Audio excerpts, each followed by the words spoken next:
Hello everyone. आज हम जिस पोएम के बारे में बात करने वाले हैं उसका नाम है स्ट्रेंज मीटिंग। हमेशा की तरह सबसे पहले हम पोएट के बारे में जानेंगे, उसके बाद थोड़ा इंट्रोडक्शन देखेंगे और उसके बाद इस पोएम के बारे में जानेंगे और लास्ट में इस पोएम का कंक्लूजन देखेंगे। तो चलिए वीडियो शुरू करते हैं। स्ट्रेंज मीटिंग पोएम को वेलफ्रेड ऑन के द्वारा लिखा गया था, जिसका जन्म 1893 में हुआ था और मृत्यु 1918 में हुआ था। ये पोइट होने के साथ साथ एक सैनिक भी थे, जो फर्स्ट वर्ल्ड वार के समय के एक प्रमुख पोएट्स माने जाते हैं।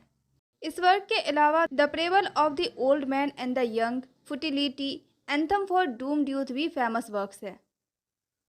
वेलफ्रेड ओवेन का ये पोएम स्ट्रेंज मीटिंग एक फेमस वार पोएम्स है, जो लगभग 1918 में लिखा गया था और फिर वेलफ्रेड की मृत्यु के बाद 1919 में इसे पब्लिश करवाया गया था। इस पोयम में वार से होने वाली तबाही के बारे में बताया गया है, जो फर्स्ट वर्ल्ड वार के समय में जिस तरह की तबाही हुई थी और उस वार में जो सैनिक थे उसकी लाइफ किस तरह की थी, इस चीज़ को इस पोयम में बताया गया है। इस पोयम में दो सैनिकों के आपस के डिस्कशन को बताया गया है। जैसा कि हमें पता है कि पोएट भी एक सैनिक थे, तो पोएट जब अपने इनेमी सैनिक से कुछ सवाल करते हैं तो पोएट के सवाल के रिप्लाई में इनेमी सैनिक अपने थॉट्स को बताते हैं और इसी तरह के डिस्कशन को इस पोयम में बताया गया है। इस पोयम की शुरुआत में पोएट खुद के बारे में बताते हैं कि मैं जंग के मैदान से निकलकर एक ऐसी जगह पर पहुंच चुका था कि वहां पर बहुत ज़्यादा अंधेरा था और वो जगह एक सुरंग की तरह लंबी थी, जो काफ़ी सालों पहले ग्रेनाइट से बनाई गई थी और मैं उसी सुरंग से गुजर रहा था, जो काफ़ी बड़ी बड़ी लड़ाइयों को देख चुका था।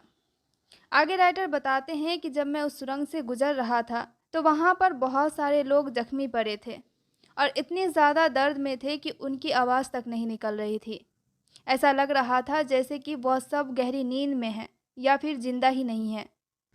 आगे राइटर बताते हैं कि जब मैं उन्हें चेक कर रहा था कि वो जिंदा है या नहीं, तभी वहाँ पर पड़ा एक जख्मी इंसान अचानक से उठ खड़ा हो गया और मुझे घूरने लगा। ऐसा लग रहा था जैसे कि वह मुझे जानता है और थोड़ी मुस्कुराहट और दुखी के साथ वह अपना हाथ उठाया, जैसे वह मुझे आशीर्वाद दे रहा हो। और उसकी इस हंसी को देखकर मैं समझ गया कि हम मर चुके हैं और अब हम नर्क में हैं। पोएट बताते हैं कि वह इंसान बहुत ज़्यादा डरा और सहमा हुआ था। उसके ऊपर दुनिया का डर साफ दिख रहा था। हालांकि वहाँ पर ना तो गोली चलने की आवाज़ें थी और ना ही ऊपर चल रहे वार का कोई वायलेंस था, लेकिन फिर भी वो इंसान के अंदर डर था। इसलिए मैंने उससे कहा, अजनबी दोस्त, तुम इतने डरे हुए क्यों हो? यहाँ पर तो दुनिया के डर की कोई वजह है ही नहीं, फिर तुम इतना क्यों डर रहे हो? पोएट के इस सवाल का जवाब देते हुए वो अजनबी इंसान कहता है कि कोई कारण तो नहीं है दुखी रहने का, लेकिन मुझे गम है कि मैंने बेकार में ही लड़ाई की और अपने इतने साल बर्बाद कर दिए और इसी वजह से मेरे अंदर से उम्मीदें ख़त्म हो चुकी है।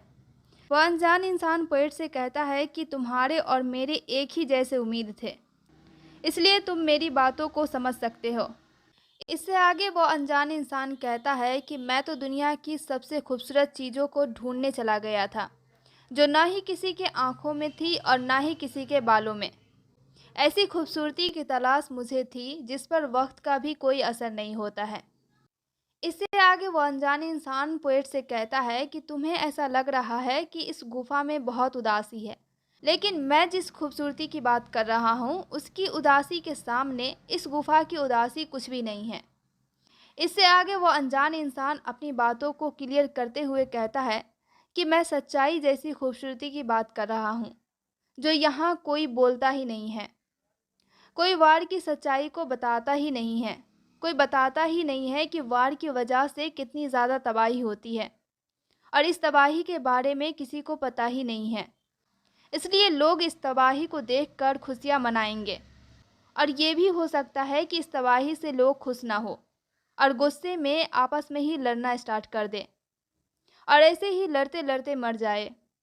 इस तरह लोग आपस में लड़ाई तो करते हैं, लेकिन सरकार के खिलाफ कोई भी आवाज़ नहीं उठाते हैं।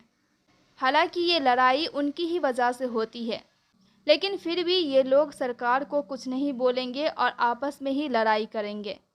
इससे आगे वो अनजान इंसान अपने मर जाने पर खुश होते हुए कहता है कि अच्छा है हम जिंदा नहीं हैं, क्योंकि अगर हम जिंदा होते तो हमें इस दुनिया को पीछे जाते हुए देखना पड़ता। और अगर मैं जिंदा होता तो ये लड़ाई नहीं करता और खून से भरे पहियों को युद्ध की सच्चाई से धोने की कोशिश करता। मतलब कि लोगों को बताता कि ये युद्ध हमारे लिए कैसा है और किस तरह ये हमारी ज़िंदगी को बर्बाद कर रहा है। और इस तरह मैं इस लड़ाइयों को रोकने की कोशिश करता, क्योंकि वार में हर किसी को चोट लगती है। किसी को फिजिकली चोट लगती है तो किसी को मेंटली चोट लगती है, लेकिन हर किसी को इस वार की वजह से नुकसान होता है। इससे आगे वह अनजाने इंसान पोएट से कहता है कि मैं वही सैनिक हूँ जिसे तुमने कल युद्ध के मैदान में मार दिया था। मैंने खुद को बचाने की कोशिश तो की थी, लेकिन ठंड के कारण मेरा हाथ काम नहीं किया और तुमने मुझे मार दिया।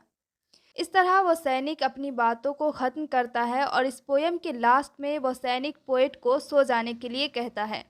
और इस तरह इस पोयम को समाप्त किया गया है।